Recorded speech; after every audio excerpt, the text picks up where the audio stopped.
Dilated 17 millimeter common bile duct and an abrupt cutoff at the ampulla with possible ampullary mass, and the patient was jaundiced. He underwent an EUS and DRCP, which showed a 30 millimeter ampullary lesion. At the outside hospital, he underwent a fully covered metal stent placement, and histology was positive for duodenal adenoma with low-grade dysplasia. Some very suspicious parts here of the papilla. So you can see some lateral extension here of an papillary adenoma, but here in the center, protruding mass here with irregular surface, depression here in the center. See it here on the right-hand side. So we decide this is a high suspicion of already harboring here a cancer inside.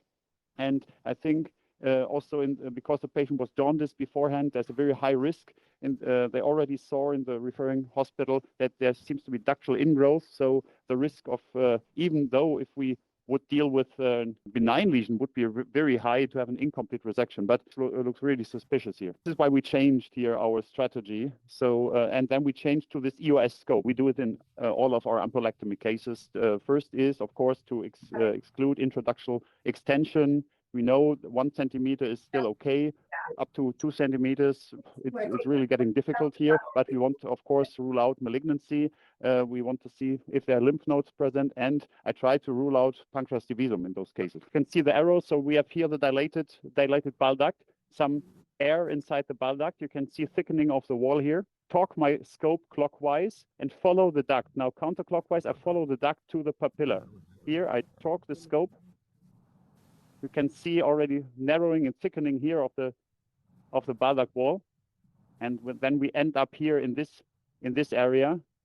So we have a lot of noticing a lot of regional lymphadenopathy as well. It could be reactive from being stented, but that we will show you later what we found as well. But here you can see the introductional part, nice thickening here.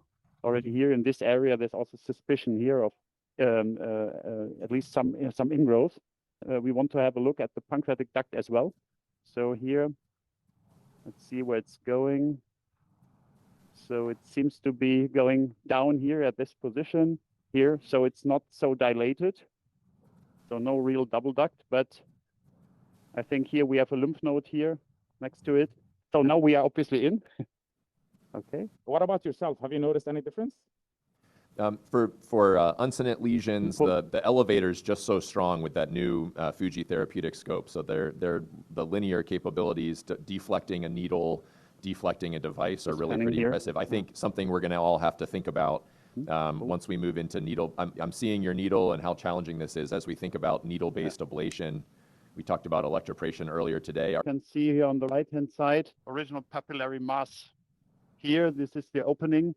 And I think we both agree that the part on the left-hand side between 11 o'clock and 8 o'clock is really suspicious. You don't see any mucosal structure anymore. You see the different calibers of the vessels, dilated, tortuous vessels here. So I think this is a clear sign of cancer here.